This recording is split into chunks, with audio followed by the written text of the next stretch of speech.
Welcome students, তোমাদের সকলকে স্বাগত বিশ্ব স্টাডিওয়ালা ইউটিউব পরিবারে। আশা করি তোমরা ইতিমধ্যেই জেনে গেছো 2025 সালের উচ্চ মাধ্যমিক পরীক্ষার্থীদের রেজাল্ট প্রকাশিত হতে চলেছে মে মাসের 7 তারিখ নাগাদ। কিন্তু মে মাসের 7 তারিখ তোমরা রেজাল্ট হাতে পাবে না, হাতে তোমরা রেজাল্ট পাবে তার পরের দিন অর্থাৎ মে মাসের 8 তারিখ দুপুর 2টোর পর। তোমরা স্কুলের সাথে যোগাযোগ করলে স্কুল থেকে তোমাদের রেজাল্ট, উচ্চ মাধ্যমিক পাস সার্টিফিকেট এবং স্কুল লিভিং সার্টিফিকেট কিন্তু দিয়ে দেওয়া হবে। এই সম্পর্কে আমি আগের ভিডিওতে আলোচনা করেছি, আশা করি তোমরা ভিডিওটি দেখেছো। আর একটি কথা আমি কিন্তু ভালো করে বলে দিচ্ছি, মন দিয়ে শুনবে। স্কুল থেকে এই 3টি সার্টিফিকেট অবশ্যই কিন্তু সংগ্রহ করে নেবে। কি কি সার্টিফিকেট? তোমার উচ্চ মাধ্যমিকের রেজাল্ট, উচ্চ মাধ্যমিক পাস সার্টিফিকেট এবং স্কুল লিভিং সার্টিফিকেট, এই 3টি শংসাপত্র অবশ্যই কিন্তু স্কুল থেকে নিয়ে নেবে। এবং বারবার বলছি, এই 3টি সার্টিফিকেট কোথাও অরিজিনাল কপি জমা করাবে না। ক্লিয়ার? অনেক ছাত্রছাত্রী একটা ভুল করে ফেলে, তারা স্কুল লিভিং সার্টিফিকেটের অরিজিনাল কপি কিন্তু কলেজে জমা দিয়ে দেয় এবং পরবর্তীকালে কলেজ থেকে সেই সার্টিফিকেট ফেরত দেওয়া হয় না, স্বাভাবিক। এবং স্কুলে গিয়ে আবার যখন তারা স্কুল লিভিং সার্টিফিকেট চাইতে যায়, আর কিন্তু স্কুল থেকে এই সার্টিফিকেট দেওয়া হয় না। তার কারণ একবারই তোমাকে এই সার্টিফিকেট কিন্তু দেওয়া হবে। ক্লিয়ার হলো? তাই ভালো করে মন দিয়ে শুনবে। উচ্চ মাধ্যমিকের রেজাল্ট, উচ্চ মাধ্যমিক পাস সার্টিফিকেট এবং স্কুল লিভিং সার্টিফিকেট, এই 3টি অরিজিনাল কপি তোমার কাছে রাখবে।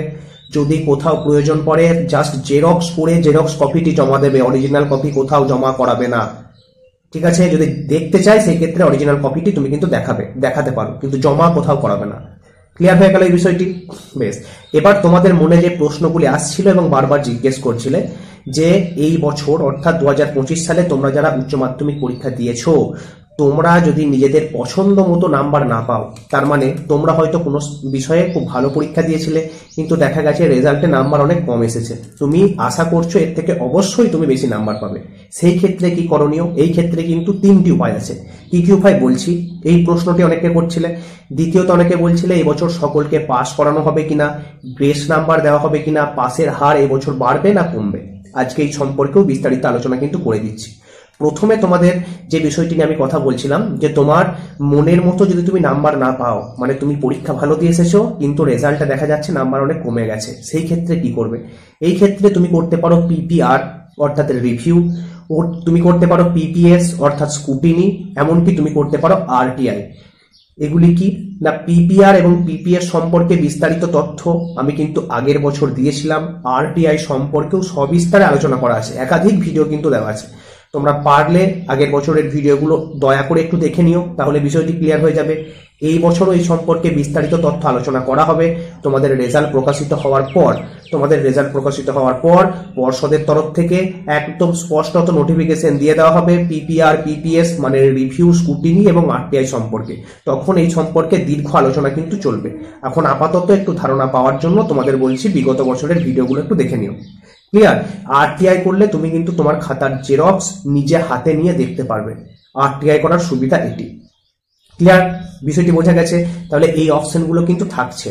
এবার যে বিষয়টি তোমরা বারবার জিজ্ঞেস করছিলে যে এবছর সকলকেই পাস করানো হবে কিনা, এবছর গ্রেস মার্ক দেওয়া হবে কিনা, এই বছর পাসের হার বৃদ্ধি পাবে কিনা। দেখো, অবশ্যই এবছর পাসের হার কিন্তু বাড়বে, এটি একটি স্বাভাবিক বিষয়। তোমরা তোমাদের আশেপাশের শিক্ষক মহাশয়দের জিজ্ঞেস করলেও তারা কিন্তু একই কথা বলবেন। তার কারণ কি? তার কারণ আছে, যুক্তি আছে। তার কারণ তোমরা সকলেই জানো এটি কিন্তু পুরনো সিলেবাসের শেষ উচ্চ মাধ্যমিক পরীক্ষা। পুরাতন সিলেবাসের লাস্ট এইচএস এক্সাম কিন্তু তোমরা দিয়ে এলে, এরপর কিন্তু নতুন সিলেবাসের উচ্চ মাধ্যমিক পরীক্ষা শুরু হবে। তার মানে সেমিস্টার পদ্ধতিতে কিন্তু এরপর উচ্চ মাধ্যমিক হতে চলেছে। তাই যেহেতু তোমরা শেষ ব্যাচ, তাই সেই ক্ষেত্রে শিক্ষক মহাশয়রা অবশ্যই তোমাদের খাতা কিন্তু একটু নরমভাবেই দেখেছেন। নাম্বার কিন্তু তোমরা ভালো পাবে, আমি বারবার বলছি। ঠিক আছে? পাসের হার এবছর অবশ্যই বৃদ্ধি পাবে। গ্রেস মার্ক দেওয়া হচ্ছে, এবং গ্রেস মার্ক দেওয়া হচ্ছে বললে ভুল হবে, গ্রেস মার্ক কিন্তু দেওয়া হয়েছে। যারা 1 নাম্বার বা 2 নাম্বারের জন্য আটকে যাচ্ছিলে কোনো সাবজেক্টে, তাদেরকে কিন্তু সে অতিরিক্ত নাম্বার দিয়ে পাস করানো হয়েছে। ঠিক আছে? যেহেতু এটি তোমাদের শেষ বছর পুরনো সিলেবাসের উচ্চ মাধ্যমিকের, এর পরের বছর থেকে সেমিস্টার পদ্ধতিতে উচ্চ মাধ্যমিক শুরু হয়ে যাচ্ছে, তোমরা সকলেই জানো। তাই অতিরিক্ত টেনশন করো না, হাতে কটা দিন আছে, আনন্দ করো। রেজাল্ট অবশ্যই ভালো হবে। আশা করছি তোমরা সকলে ভালো নাম্বার পেয়েই কিন্তু পাস করে যাবে। ঠিক আছে, আবার মনে করিয়ে দিই, তোমরা অবশ্যই কিন্তু 8ই মে স্কুলে গিয়ে তোমাদের উচ্চ মাধ্যমিক রেজাল্ট, উচ্চ মাধ্যমিকের মার্কশিট, যেটাকে রেজাল্ট বলছি আমরা, সেটি হচ্ছে মার্কশিট, এই রেজাল্ট বা মার্কশিট, উচ্চ মাধ্যমিক পাস সার্টিফিকেট এবং স্কুল লিভিং সার্টিফিকেট সংগ্রহ করে নিজের কাছে রাখবে। ঠিক আছে, সকলের রেজাল্ট ভালো হবে, একদম দুশ্চিন্তা করো না, আমরা অপেক্ষায় থাকছি তোমাদের রেজাল্টের। মে মাসের 7 তারিখের রেজাল্ট প্রকাশিত হওয়ার পর অবশ্যই তোমাদের সাথে কিন্তু দেখা হবে। তো চলো, ধন্যবাদ, আজকের মতো থাকছে এইটুকুই আলোচনা। দেখা হচ্ছে পরবর্তীকালে নতুন নতুন তথ্য এবং আপডেটের সাথে।